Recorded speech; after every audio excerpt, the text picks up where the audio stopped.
Welcome, ladies and gentlemen of the old world. I hope you're all doing well, and welcome to this Champions of Chaos showdown. It's going to be Valkia facing off against Gandalf here in this Khorne versus Empire matchup, so it should be quite a bit of fun. This is actually becoming somewhat meta for some factions to actually just not bring a lord, bring a caster as their lord, and then go super wide, which is, it's kind of thematic for sure, but essentially what you want to do is accentuate these magics, which are very, very strong. So in this case, it's probably going to be Pit of Shades, considering it is a Gandalf caster, and that's quite good against Khorne, who has good quality infantry that you typically want to get rid of. Now, as far as the build goes for myself, it's going to be Chaos Warriors of Khorne, backed up by 2 Marauder Horsemen with throwing axes. And these guys are excellent against the Empire. Their throwing axes will do great damage against Empire Heavy Cav, and they have good enough stats in combat to cut through state troopers and like cheaper things and dive the back line. Bloodletters in the back, and just in case there was like a cheeky greatsword build, I had no idea what to expect. The Empire is certainly very diverse, and they can play a multitude of ways. So I was like, let's just not lose to like 5 greatswords. There was actually a build that I used against, was it Tzeentch? I think it was Tzeentch, where I went with 5 greatswords. I brought a Jade Wizard as my lord, and it was actually kind of effective in terms of value trading. It didn't end up winning the game, but I think it caught my opponent off guard, and had I played better in other ways, I think it could have won the game. So I was like, I don't want to get caught by that. So we have Bloodletters to kill those greatswords, and Fleshhounds in the bushes, and some Marauders of Khorne to go play the high ground objectives, and Valkia the Bloody. Now, looking at the Imperial Army, it's going to be State Troopers in the front, backed up by Spears. We have Huntsmen, Flagellants, Empire Knights. So Empire Knights did get a speed buff, which is something that didn't occur to me. They're actually very quick now with 78 speed compared to the old ones, which only had 66. So that is a huge buff, which means they can really keep up with some of the Fleshhounds, or at least cut them off a little bit better and live their best life. Now, check out the value here on the dreaded Sunmaker. And I can't believe I'm saying this, guys. The Sunmaker is going to be really good for the Empire. I think it's going to be a standard auto pick in a ton of matchups. It tends to just get crazy good value. And what's really nuts about it is ammunition doesn't factor into the unsummoning. So you can unsummon the Sunmaker after it's used all of its ammo and get like a refund of like half your money, which is crazy, right? So artillery like that, like Queen Bess is going to be the same way. Granted, I don't know if Queen Bess will be as standard. Maybe. We'll have to see. I'm really excited to kind of see some Vampire Coastmanes, but I'm now pushing up. So there's a couple ways you can play this matchup. And the approach I'm going to be taking is just trying to stuff the Empire. So I'm like, let's get to their deployment zone. You can see here we use Valkia's sword to really mess up those Sigmar Suns. I will be sacrificing a Fury here. I didn't know if it was like a good idea or worth it, but part of me figured, you see he's just waiting with a full chub right here. But I was like, let's go after the Sunmaker and see if we can like route it real quick, because it is just devastating, right? It has killed the Bloodletter already. It's really, really paid for itself. And we're going to be going for the stuffing tactic. So I take the high ground, I take the middle, I take the side. I'm like, okay, I'm going to lose in value this game, but I'm going to win on the objectives. That was kind of my mindset going into this, and we'll see if it pays off. I mean, Shielded Warriors of Khorne are going to be very difficult to finish outside of the Sunmaker, and we did dive it back here, and it didn't go super hot. I thought I would at least route it before the Empire Knights were able to kill those Furies, but 2 Empire Knights sandwiching from either side. It was very, very predictable, and I guess I should have seen that coming. Now, over on the side, objectives will be opening up soon, and we're summoning in more Bloodletters and more Marauders of Khorne with the dual weapons. Valkia just kind of flying around, being, being an evil, I don't even know what you would call her. I guess Demon Lady, I suppose, would be the apt description. But the Chaos Warriors of Khorne will be engaging the State Troopers, and some of the Bloodletters do make it into combat, so they should be having pretty favorable fights, as the Sigmar Suns are very beat up, but Grenade Launcher is getting a little bit of work in there, so check it out. Steel Faith and Gunpowder, baby. But the Wrath of Khorne is here, and they do miss the countercharge. That's good for us. The Bloodletters here also going to be getting in there, and Bloodletters will absolutely take some State Troopers apart. I don't care how floppy your hats are, this is going to be a bad time. And you can see the Spearmen are getting massacred. Although these demons are taking a little bit of punch as well, and that's because of the Huntsmen up on the high ground. And it looks like a Pit of Shades is going to be going down here, so that should be pretty nasty. Thankfully, though, my guys aren't bunched up that much, but so it takes them down from about 80%, and it brings them down to maybe 40, give or take, so that wasn't too bad. Still continuing to go, actually. Okay, maybe it's a little bit worse. Yeah, so my Chaos Warriors are basically toast right there, so that's going to be taking them out. They're shaken. Should be buttered up by the rest of the State Troopers. We do have the triple cap on the Empire, and here we have a little bit of a scrap. Some Empire Knights have dove onto my Marauders, which are not super tanky, and Valkia has come over to help. So Valkia the Bloody going to be descending from the skies. I know she kind of lands. That was actually a pretty efficient landing. And she does have anti-large, so hopefully she'll be able to take down some of these Empire Knights. Using the Demon Shield here to make her invulnerable. I figured it would recharge anyways, and ooh, that was actually a pretty cool sync animation as she is now covered from blood.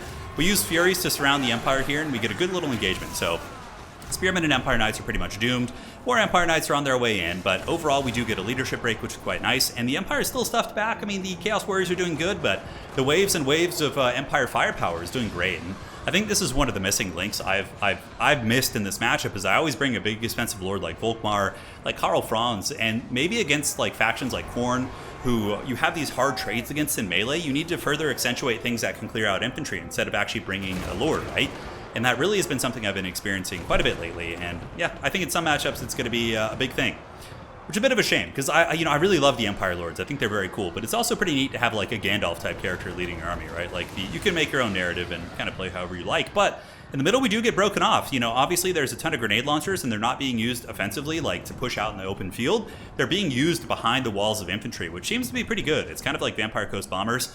We do end up winning pretty well on this side. Granted, there still are some Empire Knights. My throwing axes doing well, and now we're going to be getting a sandwich here. So these Empire Knights are going to be getting attacked by the Valkyrie of Khorne, but very good play. He does couch his lances and gets a good charge into my Marauder Horseman, but 40 weapon strength is still 40 weapon strength, and we're able to grind down these Empire Knights.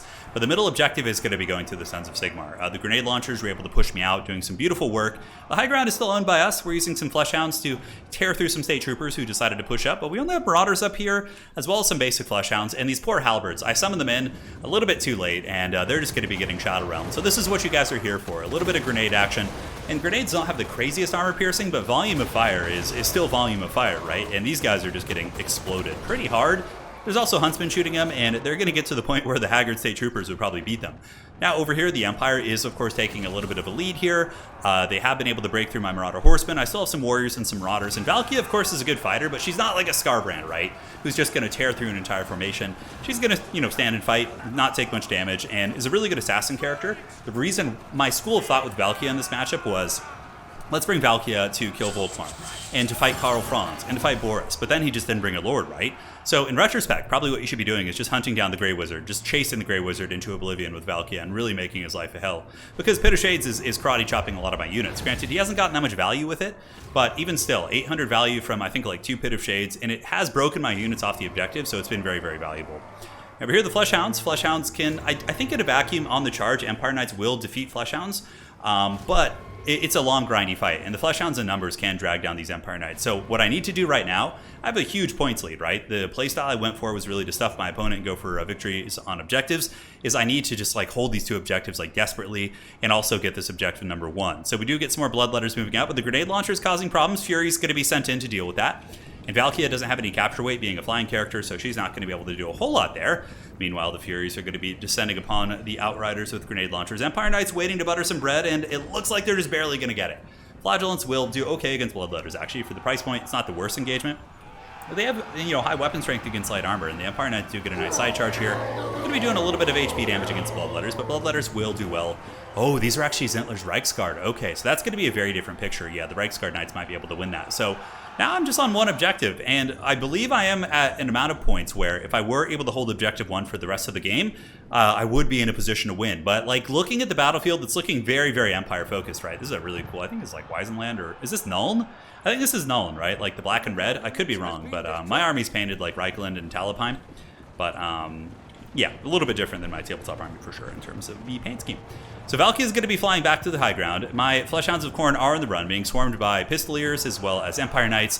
And we do have some Haggard Warriors, some Marauders who've gotten onto the point. The Fleshhounds able to chew through those Empire Knights, but Halberds have come up.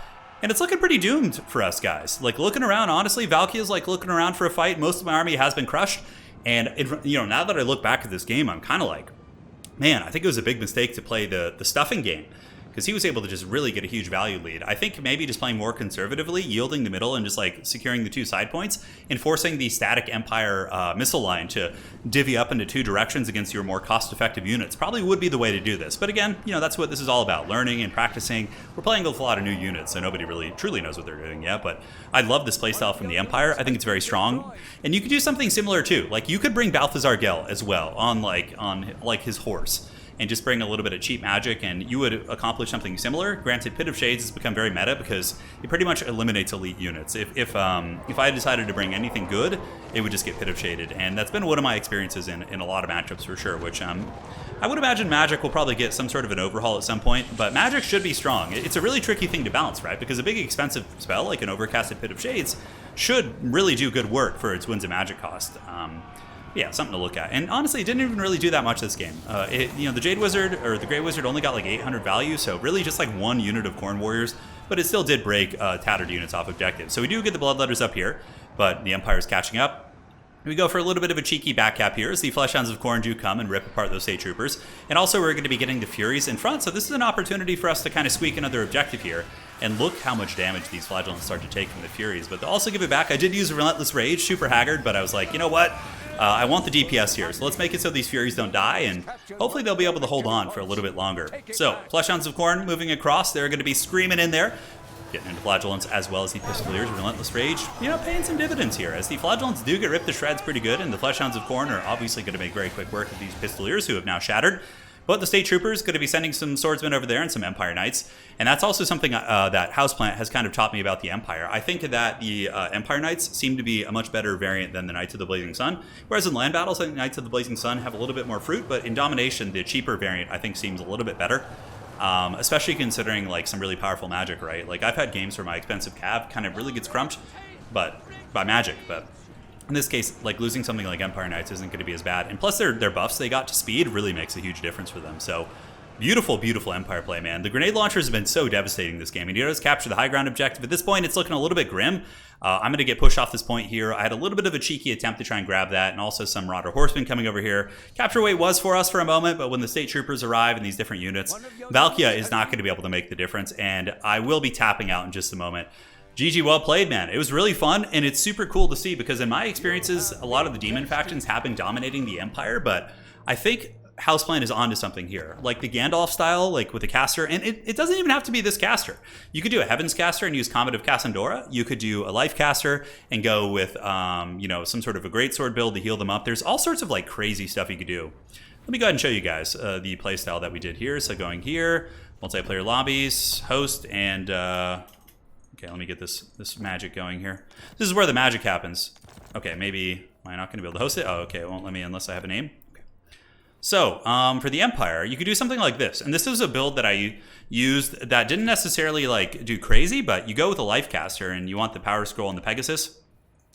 You go with like Earthblood and Dwellers Below. Dwellers Below can still one-shot troops. It's really good. So like if you want to go for Blood Punishment on Domination mode and a little bit of healing, you can go that route. And then you could even like surprise someone like this. Like I don't know how good it would be, but you notice like how wide the build can be. And depending on what you're facing, you can bring any number of different powder units. So like you could go like Huntsman, you can go like double grenade launchers, something like this, and then like summon in some State Troopers. Like there's so many like weird playstyles that have been untapped. So thank you and shout out to Houseplant for kind of illuminating. Every single game I was just bringing Lords because they're so cool. I was like, I have to bring, you know, Volkmar. But that's not to say Volkmar is still really good. He's really, really good in domination. He terror routes things off objectives. He has AoE. He's got banishment. What's not to love? GG, well played, guys. We'll see you next time. Take care of yourselves. And that is going to be it for today.